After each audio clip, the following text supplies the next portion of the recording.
రాష్ట్ర వ్యాప్తంగా పారిశుధ్య కార్మికులు చేపడుతున్న సమ్మెలు కొనసాగుతున్నాయి.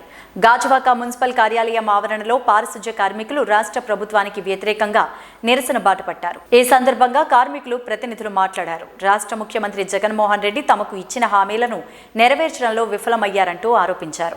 సుప్రీంకోర్టు తీర్పు ప్రకారం సమాన పనికి సమాన వేతనం ఇవ్వాలంటూ డిమాండ్ చేశారు. అలాగే పెండింగ్ లో ఉన్న పారిశుధ్య కార్మికుల సమస్యలు రాష్ట్ర ప్రభుత్వం వెంటనే పరిష్కరించాలని తెలిపారు. తమ సమస్యలు పరిష్కరించినంత వరకు పోరాటం కొనసాగుతూనే ఉంటుందని హెచ్చరించారు. నిరసనలో పారిశుధ్య కార్మికులు, మహిళలు పాల్గొన్నారు. ఈ రోజు రోడ్డు ఎక్కాం. ఈ రోజుకి 11 రోజుల నుంచి మేము ఇక్కడ కార్యక్రమం చేస్తూ ఉంటే, మిమ్మల్ని అడగవలసింది అడుగుతుంటే మీరు చెప్పేది ఉంటే ఇదంతా ఇప్పుడు ఆ రోజు నేను అనలేదు ఇదంతా తప్పు అని మీరు ఒప్పుకోగలరా? ఒప్పుకోలేరు. ఎందుకంటే ఆ రోజు రికార్డింగ్ ఈ రోజుకి చెరుగుపోదు. మనం చేతితో రాస్తే సరిపోతుందేమో కానీ గూగుల్లో ఉండిపోయింది మాత్రం డేటా కొడతాడు, అక్కడే ఉండిపోతుంది. అవునా కదా? కాబట్టి ఆ గూగుల్లో సెర్చ్ చేస్తే ఆ రోజు మీరు పాదయాత్ర టైంలోనూ ఏదైతే వాగ్దానం చేశారో అది మాత్రం నిలబెట్టుకోవాలని. టైం లేదు, ఇదే టైము. మమ్మల్ని పర్మిట్ చేస్తే మీ నాన్నగారికి కూడా అందరికీ కూడా పేరు ఉండేటట్టు ఈ రోజు మేమందరము సీఎం సారు ఇక్కడ నుండి చెప్పింది మీకు వినబడుతుందని మాకు తెలుసు. మీ ఇంటెలిజెంట్లు మీకు ప్రతిరోజు ఎవడేం మాట్లాడుతున్నాడు, ఎవడు మూమెంట్ ఏంటో మీకు ఎప్పటికప్పుడే రిపోర్ట్లు వస్తాయి. కాబట్టి ఈ రోజు గాజువాక జోన్ నుంచి మాట్లాడుతున్నాం. పారిశుద్ధ్య కార్మికులుగా మేము ఏ అన్యాయం చేసాం, ఎవరికి ఏ చేసి ఏం పెట్టాం, మమ్మల్ని మాత్రం అరెస్టు చేయడానికి మీరు ఏ ఉద్యమాలకు వెళ్ళకండి, రోడ్డు ఎక్కకండి, ఇంట్లో కూర్చోండి. మీకు ఇంట్లో కూర్చుంటే చాలు, మీ మీద మీకేమి చేయకుండా ఉంటాననేసి మమ్మల్ని అవసరం చేస్తున్నారు. సార్ మీకు చెప్పింది ఒకటే, ఇదే టైము కరోనా టైంలో కూడా మీరు అనుంటే మీరు ఎవరు బయటికి వెళ్ళకండి, మహానుభావులు మీరు వెళ్తే చచ్చిపోతారని అనుంటే ఆ రోజు మేము బయటికి రాకపోతే ఈ రోజు ఊరంతా సమైపోయింది. కానీ ఆ రోజు మేము దేవుళ్ళు అయిపోయాము, ఈ రోజు మేము దెయ్యాలు అయిపోయాము. మమ్మల్ని అర్ధరాత్రి అరెస్టులు చేస్తున్నారు. ఇదంతా వరకు సంబంధితం అండి. మీరు ఆలోచించండి. ఎన్నో పథకాలు పెట్టారు. మీరు పారిశుద్ధ్య కార్మికులు చాలా. విశాఖ గాజువాక జంక్షన్ నుండి చెల్లో కలెక్టరేట్ అంటూ ఆటో యూనియన్ డ్రైవర్లు పిలుపునిచ్చారు. ఈ కార్యక్రమానికి సుమారు 2000 మంది ఆటో డ్రైవర్లు తమ నిరసన తెలిపారు. రాష్ట్ర ప్రభుత్వం మహిళలకు ఉచిత బస్సు సర్వీస్ ఏర్పాటు చేయడం తమ జీవితాల్ని బుగ్గుపాలు చేసినట్లేనని ఆటో కార్మిక సంఘాలు వాపోయారు. జగన్మోహన్ రెడ్డి తీసుకున్న నిర్ణయాన్ని వెనక్కి తీసుకోకుంటే మా ఆటో డ్రైవర్ల సత్తా చూపిస్తామంటూ ప్రభుత్వాన్ని హెచ్చరించారు.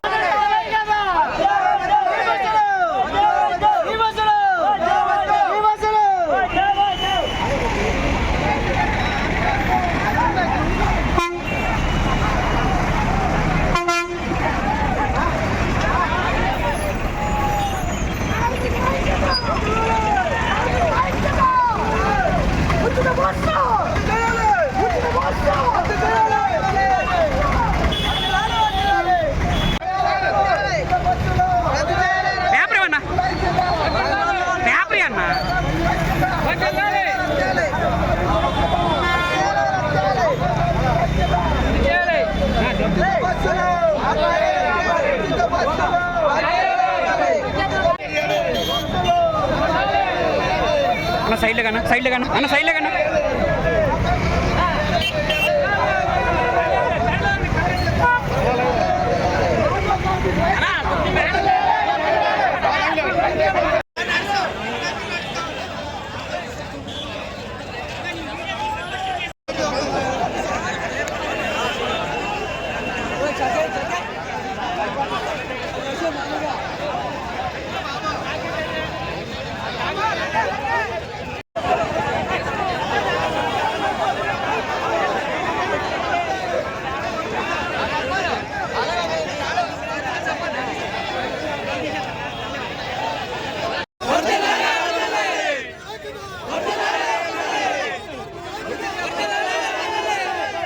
అందరికీ నమస్కారం అండి. ప్రింట్ మీడియా వారికి, ఎలక్ట్రానిక్ మీడియా వారికి. ఈరోజు ప్రస్తుత పరిస్థితి తెలంగాణలో కానీ కర్ణాటకలో కానీ ఆటో వాళ్ళ పరిస్థితి ఎంత దారుణంగా ఉందనేది మీ అందరికీ తెలిసిందే. అదే పరిస్థితి ఈ మన ఆంధ్రప్రదేశ్లో రాకూడదని ముందుగా ఈ లక్షల వేల కుటుంబాలు ఆటో కార్మికులందరూ రోడ్డు పడకూడదని, మా బతుకులు బాగుండాలని, యథావిధిగా సాగాలని ముందుగా మా ఆటో కార్మికులందరూ మీరైతే మేనిఫెస్టోలో ఏదైతే ఉచిత బస్సు మహిళా ప్రయాణం పెట్టారో దాన్ని వెనక్కి తీసుకోవాలని మేము ఆటో కార్మికులందరి తరఫున నా రాజకీయ నాయకులందరికీ ధన్యవాదాలు తెలుపుకుంటూ నాకు ఈ అవకాశం ఇచ్చిన మీ అందరికీ సెలవు తీసుకుంటున్నాను.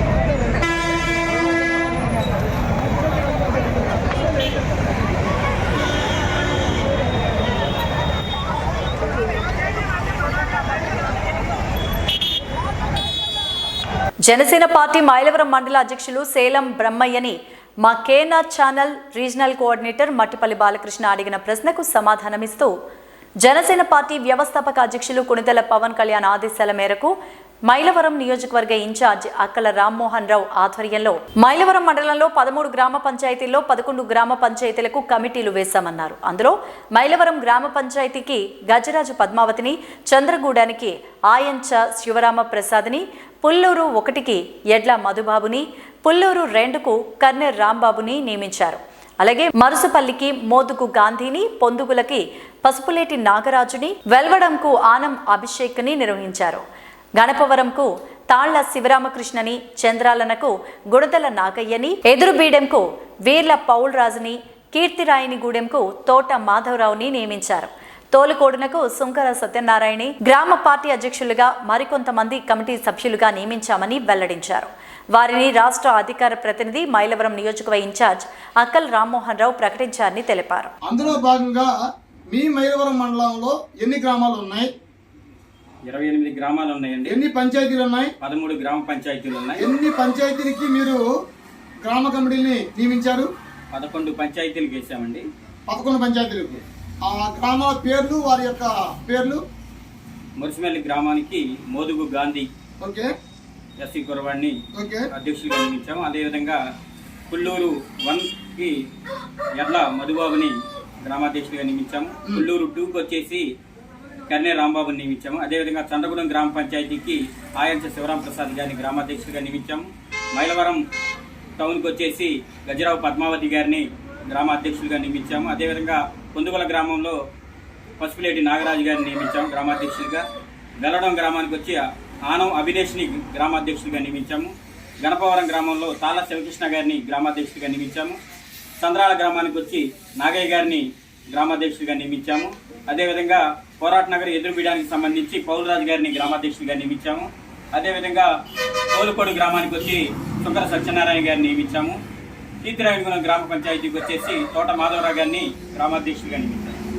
టీడీపీ జనసేన పొత్తులతో ఉన్నారు కదా ఇప్పుడు, అందులో భాగంగా మైలవరం నియోజకవర్గానికి టీడీపీ అభ్యర్థి అవుతారా, జనసేన పార్టీ అభ్యర్థి అవుతారా?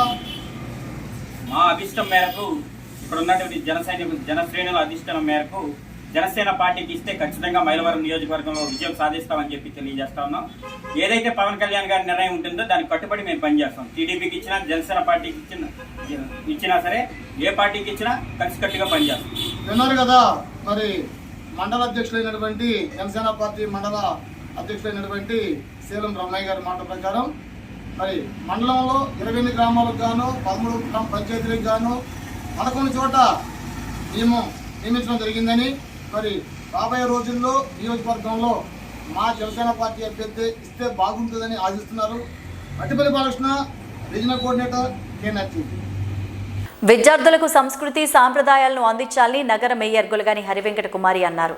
సిరిపురం వుడా చిల్డ్రన్స్ ఎరీనా ప్రాంగణంలో ఇస్కాన్ అనుబంధ విద్యా సంస్థ డివైన్ టచ్ 13వ వార్షికోత్సవం ఘనంగా జరిగింది. కార్యక్రమానికి ముఖ్య అతిథిగా నగర మేయర్ విద్యార్థులను ఉద్దేశించి ప్రసంగిస్తూ ప్రతి విద్యార్థికి నైతిక విలువలతో కూడిన విద్యా బోధన అందించడమే కాకుండా మన సంస్కృతి సాంప్రదాయాలు తెలియజేయాలన్నారు.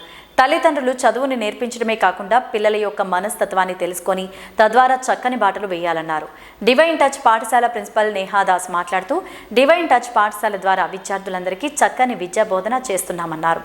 ISKCON GBC chairman Revati Ramandas, Bhakti Vedanta mission school principal Bhaktika ISKCON, Visakha నగర శాఖ అధ్యక్షులు సాంబదాస్ తదితరులు పాల్గొని ప్రసంగించారు.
So this is divine touch school 13th వార్షికోత్సవము. సో మేము చాలా ఘనంగానే ఈరోజు ఈ వుడా చిల్డ్రన్ థియేటర్లో సెలబ్రేట్ చేస్తున్నాము.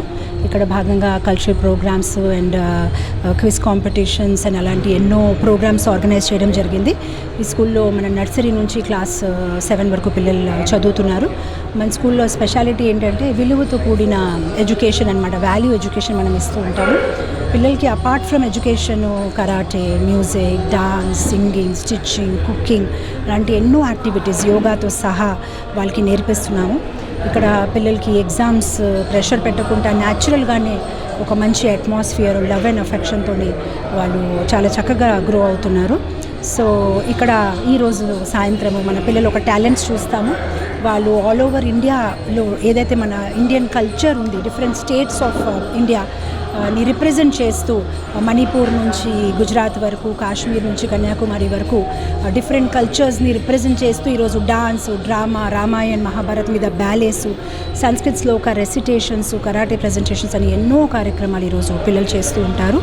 సో ఈ ప్రోగ్రామ్ అంతా చాలా హ్యాపీగా జరగాలని మేము కృష్ణ పరమాత్మని ప్రార్థిస్తున్నాము. విద్యార్థి దశ నుంచే నైతిక విలువలతో కూడిన బోధన అందిస్తే వాళ్ళు సంస్కారవంతమైనటువంటి విద్యార్థులుగా ఎదగటమే కాకుండా వాళ్ళ తాలూకా కెరియర్కి మంచి ఫౌండేషన్ పడుతుందనే ఉద్దేశంతో మాతాజీ నితాయ్ సేవ్ని పాఠశాల డివైన్ టచ్ పాఠశాల ప్రారంభించిన దగ్గర నుంచి కూడా ప్రతి ఒక్కళ్ళకి చక్కని బోధన అందిస్తూ ఇప్పటిదాకా 13 సంవత్సరాల వరకు కూడా సహర్నిశలు కృషి చేస్తూ సంస్థ ఉన్నతికి చాలా దోహదపడుతూ ఉన్నారు. ముఖ్యంగా నగరంలో అనేక చాలా పాఠశాలలు ఉన్నాయి. కానీ ఈ పాఠశాల ప్రత్యేకత ఏంటంటే ఆధ్యాత్మిక చింతన, పెద్దల ఎడల గౌరవం, గురుభక్తి ఇవన్నింటినీ కూడా మేళవిస్తూ నైతిక విలువలతో కూడినటువంటి బోధన అందించడమే లక్ష్యంగా పనిచేస్తున్న పాఠశాల. మనం సగౌరవంగా చెప్పుకోవచ్చు. నాకు తెలిసి ఉత్తరాంధ్రలో ఇది ఒక గొప్ప పాఠశాలగా మేము అభిప్రాయం వ్యక్తం చేస్తూ ఉన్నాము. భవిష్యత్ తరాలకు మంచి విద్యార్థులు ఉండాలన్నా, మంచి యువత ఉండాలన్నా సరే, లేదో భారతదేశాన్ని ఆధ్యాత్మికంగా నడిపించాలన్నా ఇట్లాంటి పాఠశాలలో కనుక మనం పిల్లల్ని చేర్పించినట్లయితే తప్పకుండా వాళ్ళు ఉన్నత విద్యార్థులు కాకుండా ఉన్నత శిఖరాలు కూడా అధిరోహిస్తారని మేము ఆశిస్తూ, ఈ పాఠశాల ద్వారా ఎవరైతే పిల్లలంతా కూడా విద్యాబోధన తీసుకుంటూ ఉన్నారో వాళ్ళందరూ కూడా ఉత్తమ విద్యార్థులుగా ఎదగాలని చెప్పి కూడా మేము కోరుకుంటా ఉన్నాం. హరికృష్ణ. విశాఖలోని లంకపల్లి బుల్లయ్య కాలేజ్లో ఈ నెల 6, 7 తేదీల్లో స్వర్ణోత్సవ వేడుకలో భాగంగా ఆంధ్రప్రదేశ్ చారిత్ర సంఘం 46వ వార్షిక సమావేశాన్ని నిర్వహిస్తున్నట్లు కార్యక్రమ కార్యదర్శి ఎం శ్రీనివాసరెడ్డి తెలిపారు. శుక్రవారం కళాశాల ఆవరణలో ఏర్పాటు చేసిన మీడియా సమావేశంలో ఆయన మాట్లాడారు. చారిత్రక కథనాల పరిశోధనకు ఈ కార్యక్రమం వేదికగా ఉపయోగపడుతుందని, ఈ ప్రాంతమంతా ఉన్న ప్రముఖ విద్యావేత్తలు, చరిత్రకారులు, పండితులు, పరిశోధకులు ఒకే చోట చేరుస్తున్నామన్నారు. కార్యక్రమంలో పోషకులు, పదాలు, పరిశోధనా పత్రాల ప్రదర్శన ఉంటుందన్నారు. ఈ కార్యక్రమంలోని ముఖ్య అతిథిగా మాజీ డీజీపీ సి ఆంజనేయ రెడ్డి హాజరవుతారని తెలిపారు. అధ్యయనం చేసి శాస్త్రీయ దృక్పథంతో అధ్యయనం చేసే వాళ్ళని, విద్యార్థుల్ని, అధ్యాపకుల్ని చరిత్రను ముందుకు తీసుకెళ్తానే ఉద్దేశంతో ఆంధ్రప్రదేశ్ హిస్టరీ కాంగ్రెస్ని ఏర్పాటు జరిగింది. అప్పటి నుంచి నిరాశ కూడా ఈ గుంపంతా కలిసి చేసినా కూడా చేయలేరు అటువంటి పరిశోధన. అది జనవరి 6-7 తారీఖుల్లో ఆంధ్రప్రదేశ్ హిస్టరీ కాంగ్రెస్ యొక్క 46వ వార్షికోత్సవం మీటింగ్ ఇక్కడ జరగబోతోంది. బులే కాలేజ్ కూడా 50 సంవత్సరాల పండుగ అంటే గోల్డెన్ జూబ్లీ సెలబ్రేషన్ సందర్భంగా వారు ఇక్కడ ఆ మీటింగ్ కండక్ట్ చేయడం అనేటువంటిది మాకందరికీ ఆనందం. వారికి నా కృతజ్ఞతలు. రేపు ప్రత్యేకంగా ఈ హిస్టరీ స్కాలర్స్ అంతా కలిపి ఎన్నో పేపర్స్ ప్రజెంట్ చేయబోతున్నారు. పాత డీజీపీ ఆంజనేయ రెడ్డి గారు చీఫ్ గెస్ట్గా రాబోతున్నారు. వారు కూడా బుద్ధి స్కాలర్ అవడంతో ఒక ప్రత్యేకమైన కార్యక్రమంగా హిస్టరీ అనేటువంటిది చచ్చిపోకుండా అలా పూర్తిగా లైవ్గా ఉంచడం అనేటువంటి కోరికతోటి ఇది జరుగుతుంది. ఈ సందర్భంగా మీరందరూ కూడా దీన్ని ప్రజలందరికీ కూడా తెలియజేసి వారు కూడా హిస్టరీలో ఒక భాగం అనేటువంటిది మళ్ళీ గుర్తు చేయాలని కోరుకుంటున్నాను. నా పేరు డాక్టర్ మోవా శ్రీనివాసరెడ్డి. ఆంధ్రప్రదేశ్ హిస్టరీ కాంగ్రెస్కి నేను జనరల్ సెక్రటరీగా ప్రస్తుతం పనిచేస్తున్నాను. ఆంధ్ర లైలా కాలేజ్ విజయవాడలో చరిత్ర అధ్యాపకుడిని నేను. 6-7 జనవరి 2024 2 రోజుల పాటు తమిళనాడు, ఒడిస్సా, కర్ణాటక, బెంగాల్ తదితర రాష్ట్రాల నుంచి ఆంధ్రుల చరిత్ర గురించి పరిశోధన చేసినటువంటి పరిశోధక విద్యార్థులు, వివిధ విశ్వవిద్యాలయ కళాశాల అధ్యాపకులు బుల్లయ్య కళాశాల విశాఖపట్నంకి వచ్చి ఇక్కడ 2 రోజుల పాటు వారు ఇంతకాలం చేసిన పరిశోధనలకు సంబంధించినటువంటి ముఖ్య అంశాలని ఒక పరిశోధనా పత్రంగా తయారు చేసుకుని వచ్చి సుమారు 200 మంది ఇక్కడ వారి యొక్క పరిశోధనని మన ముందు ఆవిష్కరించబోతున్నారు. వాటి మీద డిస్కషన్స్ కూడా జరుగుతాయి. ముఖ్యంగా ఈ సమావేశాలు రేపు 9-9:30కి మొదలవుతుంది. ముందు ఇనాగరల్ సెషన్ జరుగుతుంది. ఇనాగరల్ సెషన్కి మరి మన మాజీ పోలీసు డీజీపీ గారు శ్రీ ఆంజనేయ రెడ్డి గారు బౌద్ధ పట్టణంలో బౌద్ధ ప్రచారంలో బౌద్ధ మత సిద్ధాంతాలు ఆచరణలో పెడతానికి విశేష కృషి చేస్తున్నటువంటి శ్రీ చెన్నూరు ఆంజనేయ రెడ్డి గారు ముఖ్య అతిథిగా విచ్చేస్తున్నారు. మరియు Rajiv Gandhi university of knowledge technologies chancellor professor KC Reddy గారు విశిష్ట అతిథిగా ఇచ్చేస్తున్నారు. కాంగ్రెస్ పార్టీ పాలనతోనే దేశం పూర్తిగా సర్వనాశనం అయిపోయిందని, ఉమ్మడి తెలుగు రాష్ట్రాలను విభజించిన అదే పార్టీలో వైఎస్ షర్మిల చేరడం సరికాదని ప్రజాశాంతి పార్టీ అధ్యక్షులు కేఏ పాల్ అన్నారు. శుక్రవారం విశాఖ కేఏ పాల్ ఫంక్షన్ హాల్లో ఏర్పాటు చేసిన మీడియా సమావేశంలో మాట్లాడారు.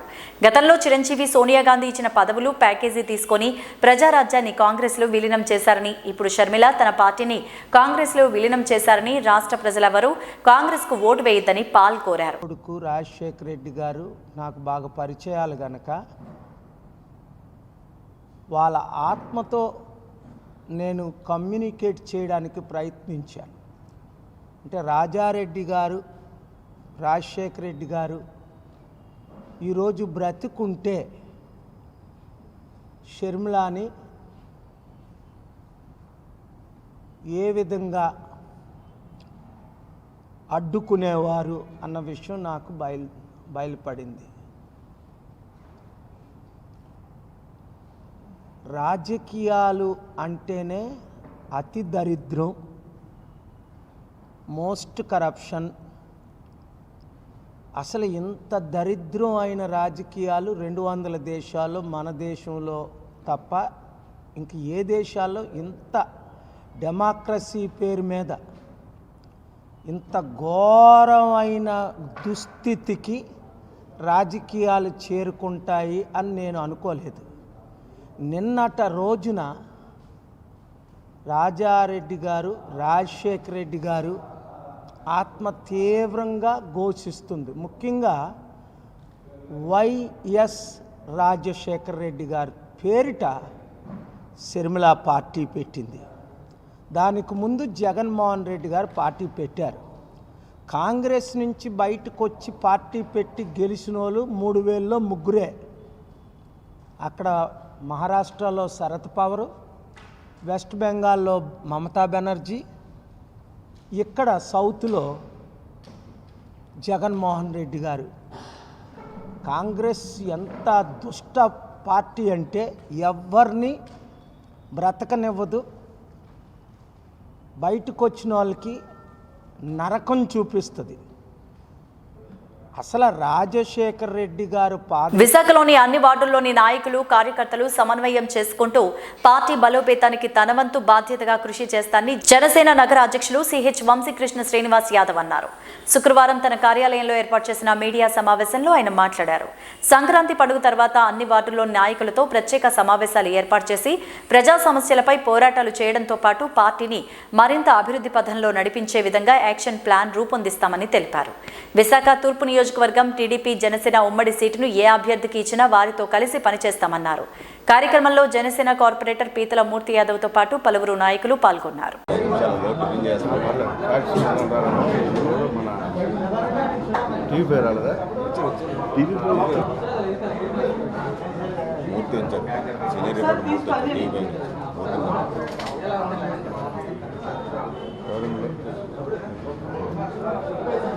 सुरेश भाई रेडी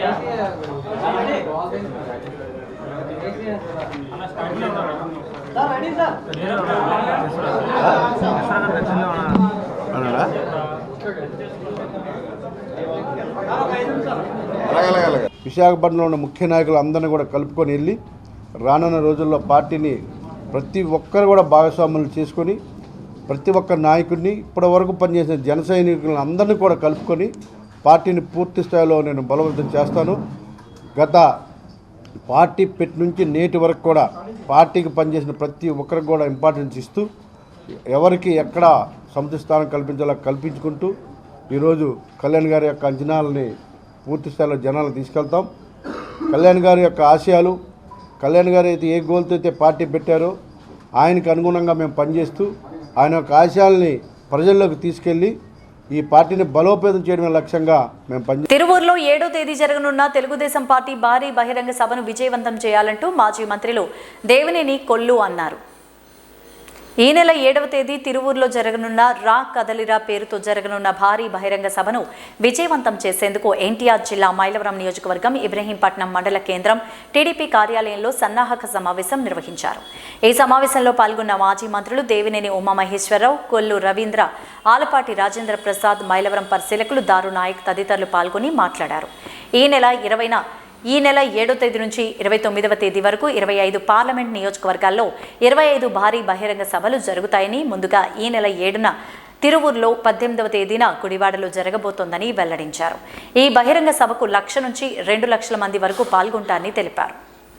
ప్రధానమైన గ్రామాలు మూలపాడు, అట్లాగే G Konda head quarter, Reddiguda head quarter, Mylavaram head quarter, అట్లాగే రూరల్ గ్రామాలు, అట్లాగే మున్సిపాలిటీ ప్రతి డివిజన్లో ప్రతి ఒక్క కార్యకర్త నాయకులు అందరూ కూడా జన సైనికుల్ని, వీరమహిళల్ని, తెలుగుదేశం పార్టీ కార్యకర్తల్ని, నాయకుల్ని, కుటుంబ సభ్యుల్ని అందరినీ కూడా కలుపుకొని పెద్ద ఎత్తున తరలి రావాలని కోరుకుంటూ రవీంద్ర గారిని చేసుకుంటా ఉన్నారు. టోటల్ ఈ పార్లమెంట్లో జరిగే ఈ సమావేశాన్ని పర్యవేక్షణ చేసుకోవడానికి మాజీ మంత్రివర్యులు ఆలపాటి రాజేంద్ర ప్రసాద్ గారు టోటల్ ప్రోగ్రామ్ని పర్యవేక్షిస్తూ ఉన్నారు. ఇది ఒక చైత్ర యాత్రగా ఈ రోజు నుంచి ప్రారంభమవుతాం. రాష్ట్రం మొత్తం 25 పార్లమెంట్లో 25 సభలు చంద్రబాబు నాయుడు గారు రేపు 29వ తారీఖు వరకు ఈ సభలన్నీ కూడా నిర్వహించుకోవడం జరుగుతుంది. కృష్ణా జిల్లాలో, ఉమ్మడి కృష్ణా జిల్లాలో తిరువూరులో ఒక సభ, గుడివాడలో 18వ తారీఖు ఒక సభ జరగబోతోంది. ఈ 2 సభల్ని కూడా అత్యంత ప్రతిష్టాత్మకంగా యావత్ కృష్ణా జిల్లా, ఉమ్మడి కృష్ణా జిల్లా చెవటూరు గ్రామంలో జగనన్న ఆరోగ్య సురక్ష క్యాంపు ప్రారంభోత్సవానికి ముఖ్య అతిథిగా ఎమ్మెల్యే వసంత వెంకట కృష్ణ ప్రసాద్ విచ్చేశారు.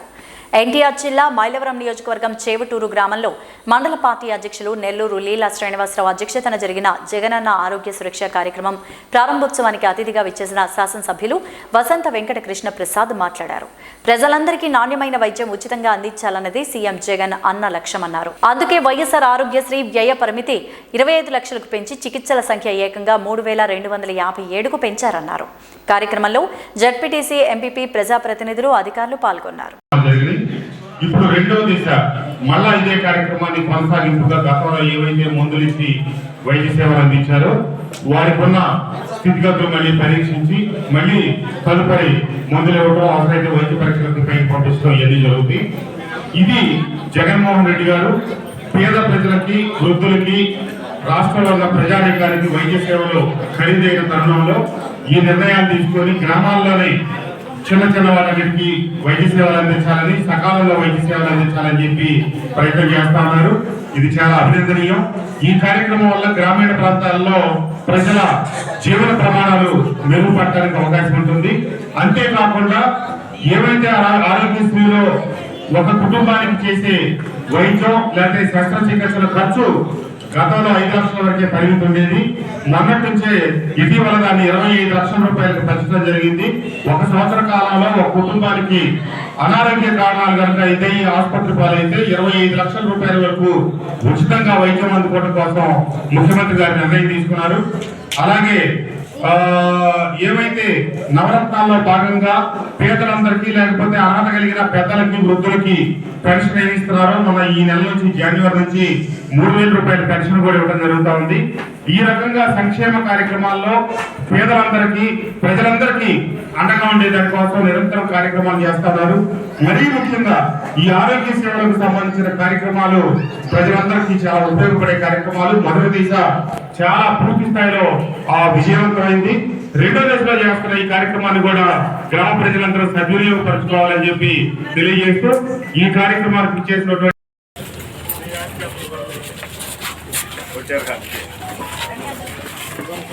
ఇవి బులెటిన్ అప్డేట్స్. నమస్తే.